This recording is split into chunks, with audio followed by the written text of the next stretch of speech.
Hi guys, welcome to programming real. आज मैं आपको सीक्वल पढ़ाऊंगी। सीक्वल क्या होता है, सीक्वल की हिस्ट्री क्या है, रूल्स क्या है सीक्वल क्वेरीज को लिखने के। इसको शुरू करने से पहले अगर आप मेरे चैनल पे नए हैं तो प्लीज लाइक एंड सब्सक्राइब जरूर करें। चलो देखते हैं व्हाट इज सीक्वल। सीक्वल एक स्ट्रक्चर्ड क्वेरी लैंग्वेज है जिसे स्पेशली डिजाइन किया गया है रिलेशनल डेटाबेस को मैनेज और मैनिपुलेट करने के लिए। सीक्वल की हेल्प से हम ऑपरेशन परफॉर्म करते हैं आरडीबीएमएस में। अगर आपको आरडीबीएमएस के बारे में नहीं पता तो आप मेरी प्रीवियस वीडियो देख सकते हैं जिसमें मैंने बेसिक चीजें बताई हुई हैं कि डेटाबेस डीबीएमएस और आरडीबीएमएस क्या होता है।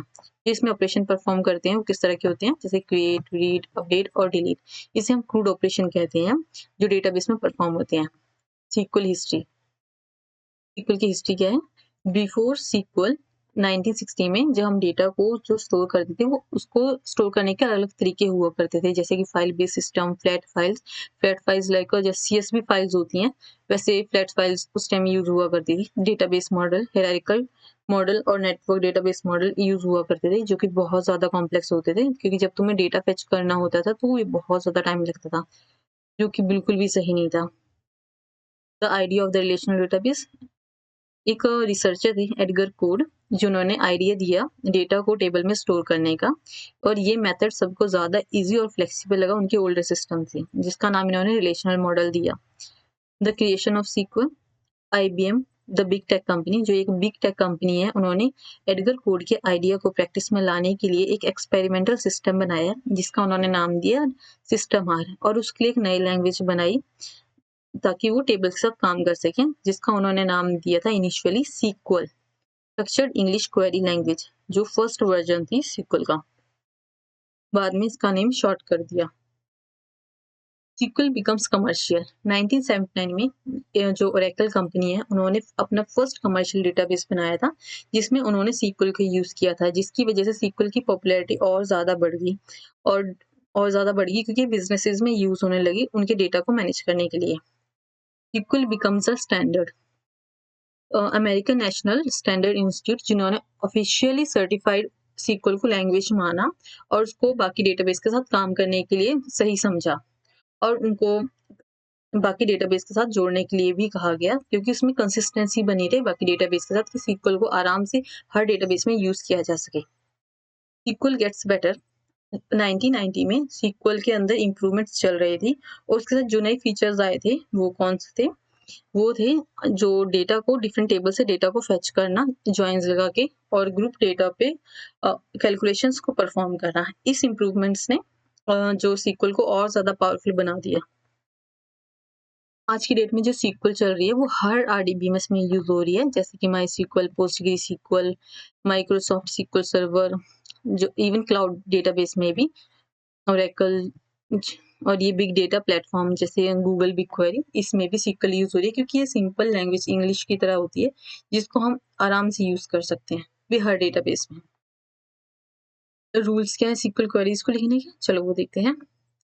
Use proper SQL syntax. हम जब भी सीक्वल की क्वेरीज लिखते हैं तो हमेशा अपने प्रॉपर सिंटेक्स लिखने चाहिए, ताकि कोई और पर्सन उसे रीड करे तो उसको समझ आए कि हमने क्या लिखा है।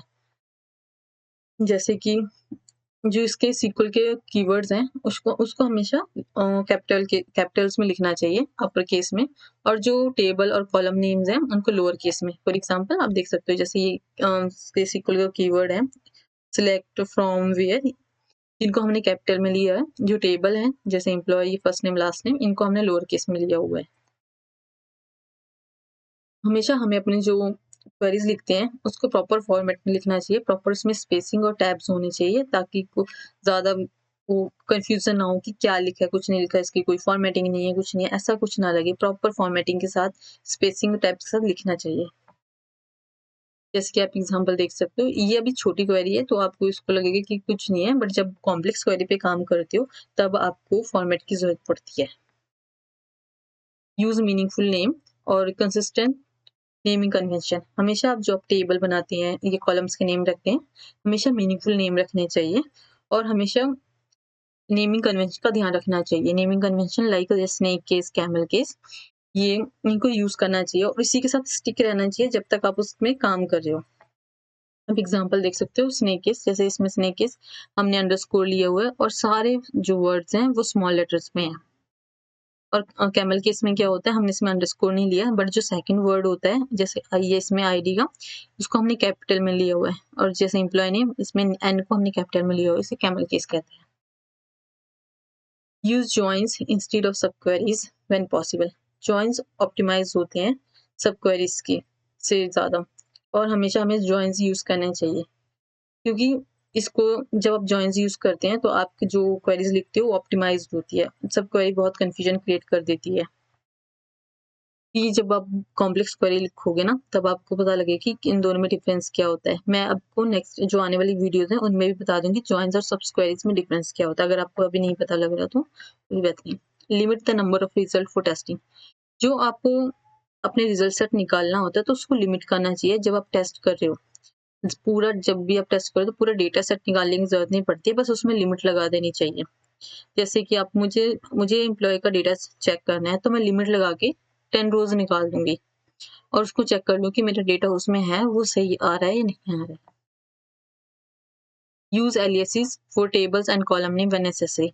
हमेशा जब हम इसकी जरूरत वैसे कब पड़ती है जब हम मल्टीपल टेबल्स पे काम करते हैं तो हमें अपने टेबल्स का या कॉलम का एलियासेस देना चाहिए, जैसे कि निकनेम होते हैं। हमें निकनेम रखने चाहिए अपने टेबल्स के और कॉलम्स के, ताकि उसको हमें अलग से देखने में सही लगे, मिक्सअप ना हो कि यार ये नेम यहाँ पर भी है ये नेम वहां पर भी है। इसलिए हमें एलियासेस रखने चाहिए, जैसे कि हम देख सकते हैं जैसे डिपार्टमेंट हो गया, डिपार्टमेंट में मैंने ई लिया, डिपार्टमेंट में मैंने डी लिया और एम्प्लॉय में मैंने ई लिया, जिसमें मैंने फर्स्ट नेम सेलेक्ट किया और इसको मैंने दिया फर्स्ट, इसका ई लास्ट नेम इसको मैंने लास्ट दिया है, जो कि जब हम इसको सिलेक्ट करेंगे रन करेंगे क्वेरी को तो हमें सिर्फ ये वाले नेम दिखेंगे, जैसे फर्स्ट और लास्ट। अभी आपको नहीं समझ जाएगा, जब मैं आगे आने वाली वीडियो में दिखाऊंगी इन क्वेरीज को रन करके दिखाऊंगी तो आपको ज्यादा क्लियर होगा। Comment your queries. जब भी आप क्वेरीज लिखती हो, कॉम्प्लेक्स क्वेरी लिखती हो, तो हमेशा कमेंट करना चाहिए कि आपने उस क्वेरी को क्यों लिखा, क्या रीजन है और ये करता क्या है। तो हमेशा थोड़ी ब्रीफ देनी चाहिए कि अपनी क्वेरी की इसमें क्या हो क्या रहा है, लॉजिकल मतलब देना चाहिए। जैसे कि यहाँ पे देखो मैंने जो इसमें retrieve employee more than 5 years of experience, मैंने जो ये डेटा फेच कर रही हूँ ये मैं 5 years से ज्यादा एक्सपीरियंस वाला कर रही हूँ, तो इसमें मैंने कमेंट करके बता दिया कि मेरी क्वेरी ये काम कर रही है। तो हमें हमेशा कमेंट करना चाहिए अपनी क्वेरीज को। थैंक यू गाइज, अगर आपको मेरी वीडियो यूजफुल लगी है तो प्लीज लाइक एंड सब्सक्राइब जरूर करें और अपने दोस्तों को शेयर करें। चलो मिलते हैं अगली वीडियो में, तब तक टेक केयर।